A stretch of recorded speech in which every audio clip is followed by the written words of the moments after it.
Hey everyone, and welcome. Today we are diving into French past tenses. But listen, this isn't going to be your average dry grammar lesson. Nope. This is all about unlocking the secret to telling really, really good stories in French. You know, the kind with depth, context, and a bit of drama. Let's jump in. So what is that secret anyway? How do you go from just, listing things that happened in the past to actually painting a picture that people can see and feel? Well, it's not about knowing a million fancy words. It's actually something way more fundamental to how we build a narrative. And here it is. It all comes down to how you layer the past. The trick is to stop thinking of past tenses as just a bunch of rules to memorize. Instead, think of them as tools in your storytelling toolbox. Each one has a very specific job to do: building a timeline, setting the scene, and of course, delivering the big moment in your story. Okay, let's kick things off with a sentence that you've probably seen a million times. When I was at the beach, I saw a magnificent sunset. Super simple, right? But even in this tiny little story, there are two different past tenses doing two totally different jobs to make it all work. So let's break this down. Over on the left, you've got the imparfait. J'étais, I was. This is your scene setter. It's the background music, the description of what was going on. But then on the right, you have the passé composé. J'ai vu, I saw. This is the main event. It's that specific, finished action that happens in the scene. So you've got the setting, and then, boom, what happened? That's a decent start, for sure. But the best stories, they have layers. What if something really important happened before we even saw that sunset? Right now, our story feels a little flat, a little incomplete. There's a piece of the timeline that's totally missing. And that leads us to the big question for today. How in the world do you talk about the past before the past? An action that was already completely finished before your main story even got started. Well, to do that, you're going to need a brand new tool. And here it is. Let me introduce you to your new best friend, le plus-que-parfait. Its one single solitary job is to talk about something that was already done before another past action. In English, this is our had done tense. You use it all the time.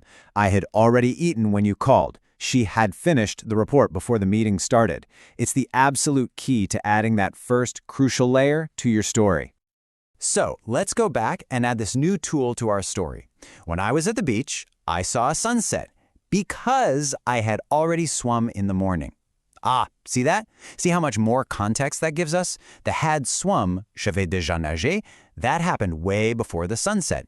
It gives us a reason, a bit of backstory, all with one simple change in tense. So, now we have it, a complete toolkit. We've got the imparfait for the scene, the passé composé for the main event, and now the plus-que-parfait for the backstory. Let's quickly break down how to build and use each of these three amazing storytelling tools. Okay, so forming the plus-que-parfait might sound complicated, but it's actually super straightforward. First, you take the helper verb you'd normally use, so either avoir or être.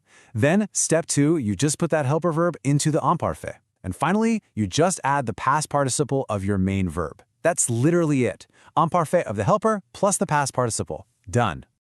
Let's look at a couple of quick examples.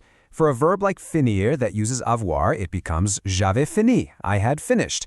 And for a verb like arriver that takes être, it's nous étions arrivés, we had arrived. See? The formula just works.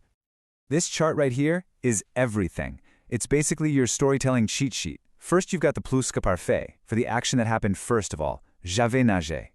Then, you have the imparfait for the background setting, il faisait beau, it was beautiful. And finally, you have the passé composé for the main event, j'ai vu. 3 tenses, 3 very clear jobs, 1 awesome story. All right, we've got the theory down, we've got the tools. Now for the really fun part, actually putting it all together. Let's look at the blueprint for how these tenses combine to build a really sophisticated story. And this timeline just makes it all click, doesn't it? Look how clearly it lays everything out. Way back in the past, before the past, in the morning, the swimming happened. J'avais déjà nagé. That's our plus-que-parfait. Then we jump forward to the evening, where we get the setting. J'étais à la plage, our imparfait. And right there in the middle of that setting, the main event happens. J'ai vu un coucher de soleil, our passé composé. It's a perfect chronological map. And hey, this structure isn't just for our one little beach story. It's a formula, a blueprint you can apply to any narrative you want to tell. Let's test it out with a completely different example just to prove it. Check this out. It's the exact same formula in action. First, you set the background with the imparfait. Quand j'étais à Londres, when I was in London. Then, you drop in that action that happened before the main point of the story, using the plus-que-parfait. J'avais déjà visité Big Ben. I had already visited Big Ben. And then, boom, you hit him with the main event. Un jour, j'ai rencontré un ami. And one day, I met a friend. Background, prior action, main event. It's the same powerful structure. So I hope you're seeing that the real point here is something much, much bigger than just grammar.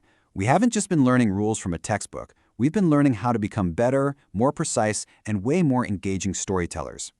And really, that's the ultimate goal. Mastering the Plus-que-parfait along with the other two isn't about passing some test. It's about getting the fluency to share your own experiences, your memories, and your stories with all the color and depth they actually deserve. So now you have the toolkit. You've got the blueprint to build these complex, layered narratives about anything that's happened in your past. The power is yours. So my only question for you is, what's the first story you're going to tell?